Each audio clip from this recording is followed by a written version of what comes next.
Ciao a tutti, amici dello Scorpione. Benvenuti e bentornati.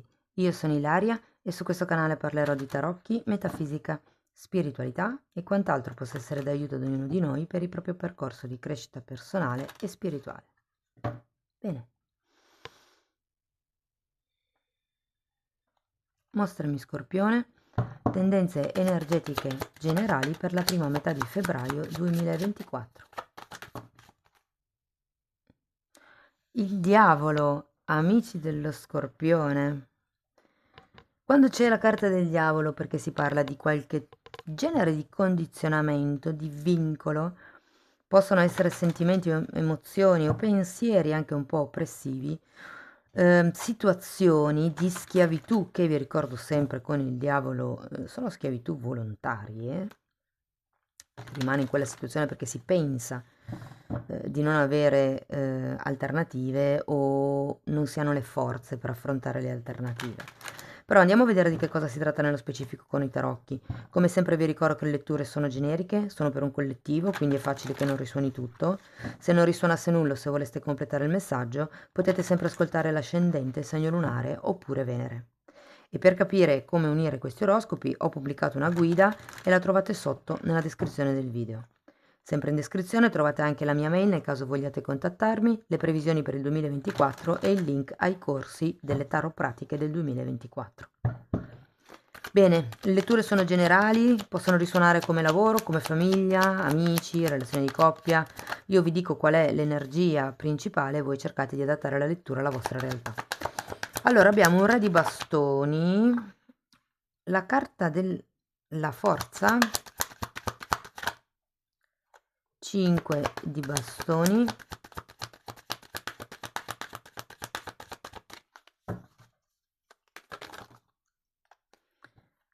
fante di bastoni,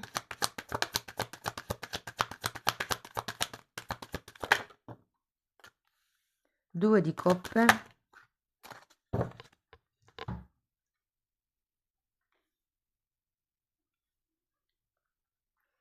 4 di coppe, 10 di bastoni e 5 di coppe.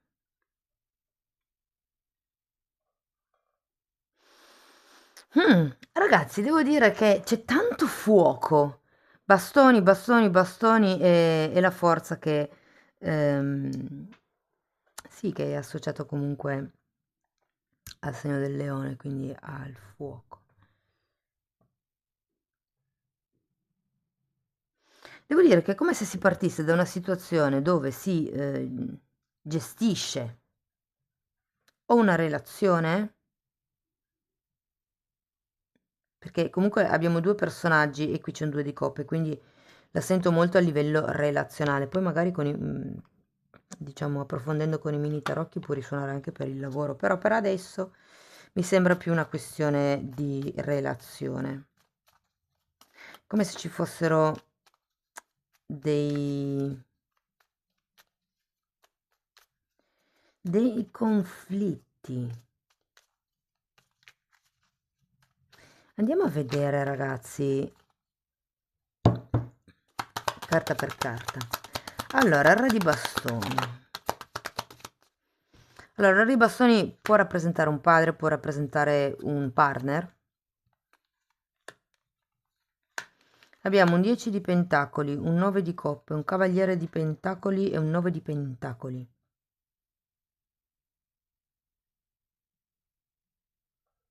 Tanti pentacoli. Qui la questione sì può essere anche lavorativa, mi verrebbe da dire a questo punto, anche se la sento ancora più come una cosa o di coppia o familiare. Però diciamo che con tutti questi pentacoli ha un qualche cosa, diciamo, di materialità. Allora, qui potrebbe riguardare una gestione patrimoniale a livello familiare, nella quale, diciamo, siete prudenti. Sì, comunque è una questione di gestione di qualche cosa di pratico. Andiamo a vedere la forza.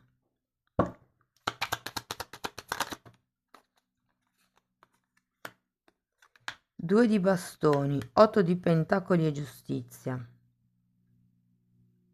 Ragazzi, vi dico, se per caso siete senza lavoro, con un 8 di pentacoli e la giustizia è facile che arrivi il contratto che state aspettando, che arrivi un lavoro regolare, perché c'è la giustizia. Normalmente quando c'è la giustizia il contratto ehm, è per un lungo periodo, quindi può anche essere un indeterminato.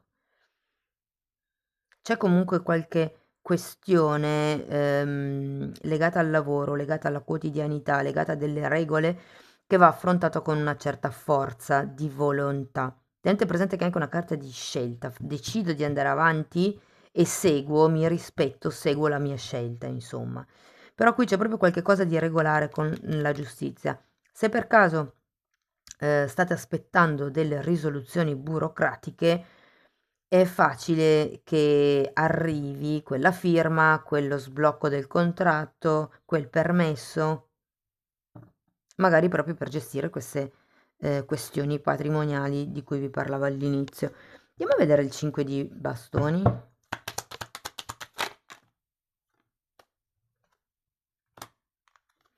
Allora, abbiamo Re di bastoni nuovamente, la carta degli amanti che è l'arcano maggiore del 2 di coppe, abbiamo il giudizio, un 6 di bastoni e un 7 di spade.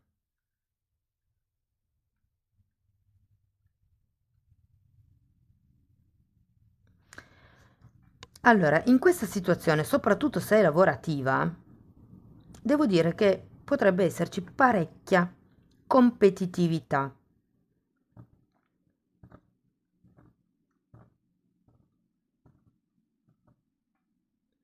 E di nuovo, con la carta degli amanti vicino comunque anche alla forza, ho come la sensazione che ci sia una scelta da dover effettuare, perché il giudizio qui è anche la carta della rinascita. Qui abbiamo un 7 di spade e un 6 di bastoni.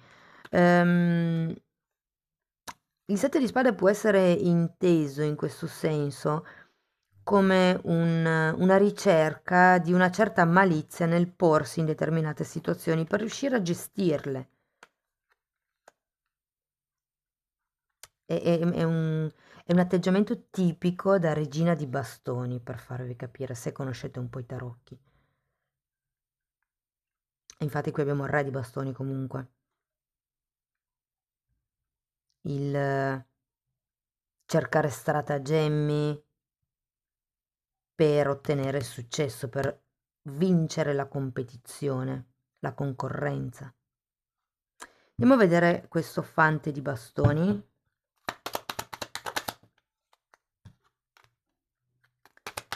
Carro.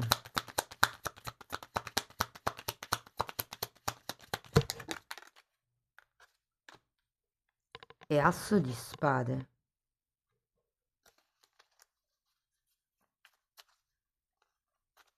È come se qualcuno non volesse dare la propria opinione,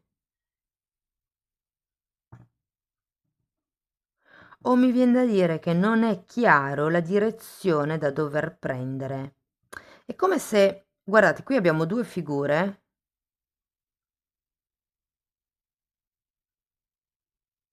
Che interessante. Allora, abbiamo due figure rivolte una verso l'altra, una che usa la forza e poi infatti fanno a braccio di ferro. È come se questa figura cercasse di andare con la forza contro questa, mentre questa guarda di là e si ritrova a difendersi. E poi qui c'è una sorta di disaccordo, perché quando il 2 di coppe è al contrario è come se non si riuscisse a trovare un punto di incontro.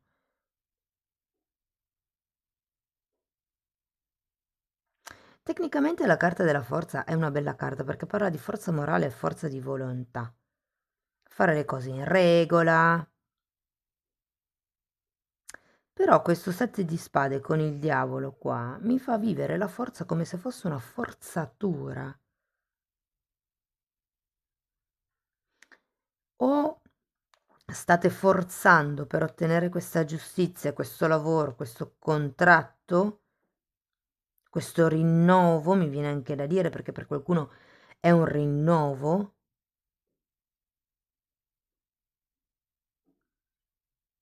E poi c'è questo fante che, se per caso non avete nessuno intorno e rappresenta di nuovo voi, è un po' come dire: ok, adesso di nuovo che cosa faccio? sono in questa fase di lotta con la concorrenza o comunque il 5 di bastoni parla anche di discussioni di poco conto. Come mi muovo? Qual è la mia verità? Come trovo chiarezza mentale? Andiamo a vedere il 2 di coppe. Perché comunque avete anche un 4 di coppe, eh? È la carta della cecità. Allora, qui abbiamo il mago e la mago e torre. Mago girato al contrario, torre, diavolo.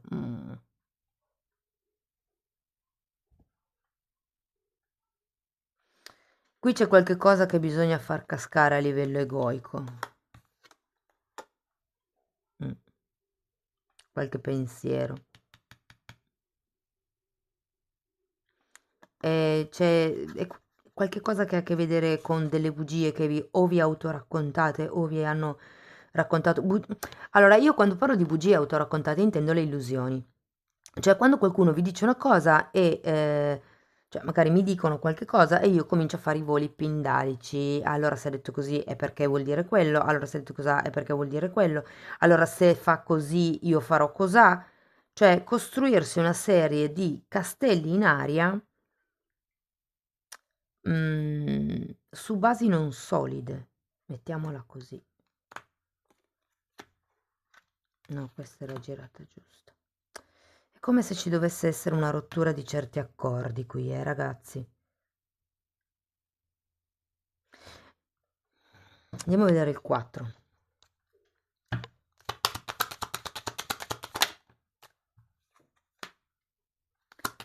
Sette di bastoni e 3 di coppe.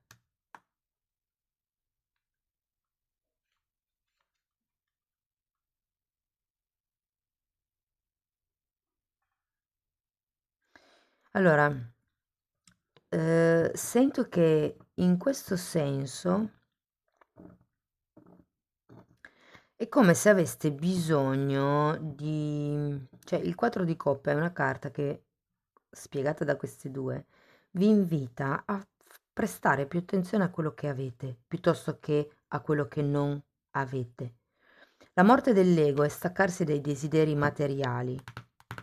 Io desidero questo perché se ho questo mi sento migliore, o meglio, gli altri mi vedono migliore, di conseguenza io mi sento migliore. Quello è ego. Non avete bisogno che sia qualcun altro di esterno a darvi un valore quando siete in grado di riconoscere voi stessi il valore che avete. Però quando non ci si conosce a fondo, si vive un po' a specchio degli altri, cioè in base a quello che pensano gli altri, noi pensiamo che siamo quella roba lì.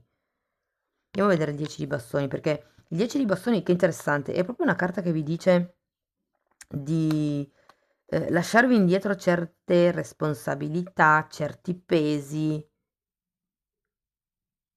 e mi viene da dire anche certi sensi di colpa, visto che abbiamo il 5 di coppe. Diavolo.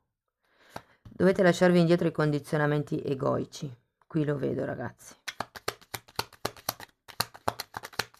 O per qualcuno potrebbero essere delle dipendenze, delle schiavitù, l'imperatore. C'è qualcosa che ha a che fare con la materialità, ma così iniziavamo, eh? C'è qualcosa che ha a che fare con la materialità, con la concretezza, con le regole, le strutture mentali.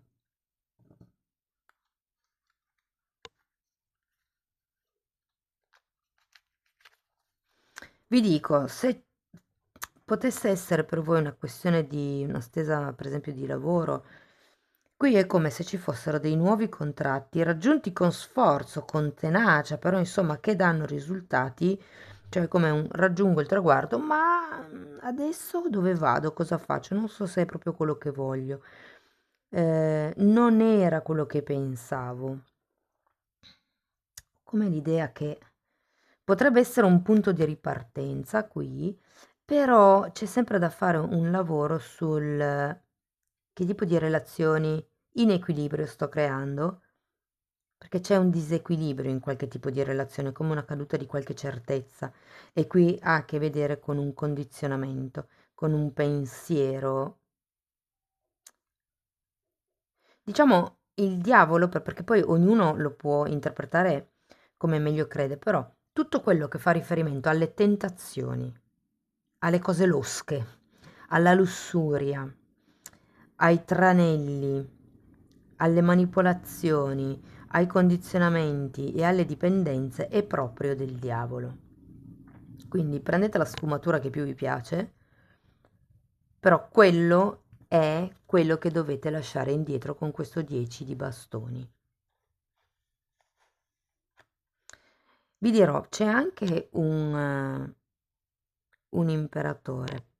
Per molte persone fa riferimento alla sensazione di potere, al potere materiale.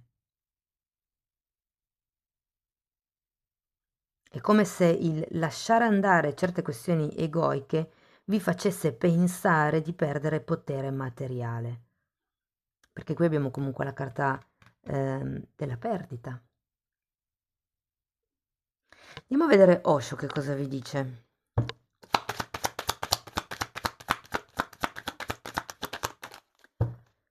Abbondanza e sperimentare. Le metterei così, sperimentate l'abbondanza. Quando qualcuno ha paura di perdere qualcosa è perché in realtà è come se, diciamo, riflettesse una sorta di mentalità nella scarsità. Perché quando una persona è nell'abbondanza sa che se anche lascia indietro qualche cosa è nel flusso dell'abbondanza per cui entrerà qualche cosa di migliore. Quindi è come se non ci fosse questo attaccamento alle cose materiali. Perché? Perché si è nel flusso, si sa che tanto si è in grado di riprodurre quella cosa lì a livello materiale. E poi vi dirò una cosa, qui avete la forza è una carta di grande generosità, di apertura proprio del cuore, è molto associata al quarto chakra, proprio per questo senso di ok, vado avanti nella vita e ho fiducia nella vita, è associata al coraggio, il coraggio vuol dire affrontare una determinata scelta o questione, tenendo ben presente che sì, ho paura, però non importa, vado avanti lo stesso. E qui è un po' quello, no? Nonostante io magari abbia paura a creare un certo distacco da questioni pratiche, entrare veramente nel flusso dell'abbondanza dove la competitività non serve, io ho di più, io lo faccio meglio, perché anche se qualche tipo di realtà, di certezza, di concretezza viene meno, voi siete completamente in grado di ricreare quell'abbondanza perché siete nel flusso. Allora, chi è nell'abbondanza lo sa perché, diciamo, i soldi, le possibilità, le occasioni, le sincronicità arrivano senza troppi sforzi. Ora, chi è veramente nel flusso dell'abbondanza, diciamo che ha un flusso continuo di ingresso di denaro, che può essere più o meno alto, ma l'ingresso non si blocca mai. Cioè è difficile che ci siano periodi dove non si abbiano ingressi economici. Possono essere più o meno abbondanti perché comunque la vita è un ciclo, non è sempre tutto costante, quindi si va ad alti e bassi, però non c'è mai un blocco. Ok? Questo per farvi capire, per farvi, diciamo, sì, per rendervi più semplice il capire in che fascia di abbondanza siete, ecco. Allora, andiamo a vedere un koan. Se cammini, cammina, se sei seduto, siedi, ma non esitare. Oh, è un po' come questa, no? Forza di volontà. Cioè, se avete un certo tipo, avete preso un certo tipo di decisione, quello che vi dicevo già all'inizio, è quella, mi rispetto e vado avanti per quella decisione. Se non siete sicuri, perché vi dico, qui avete un 2 di bastoni, c'è una certa indecisione sul da farsi, no? E anche qui ve lo dicevo, no? Con questo carro al contrario, un po' come se non si sapesse bene come muoversi.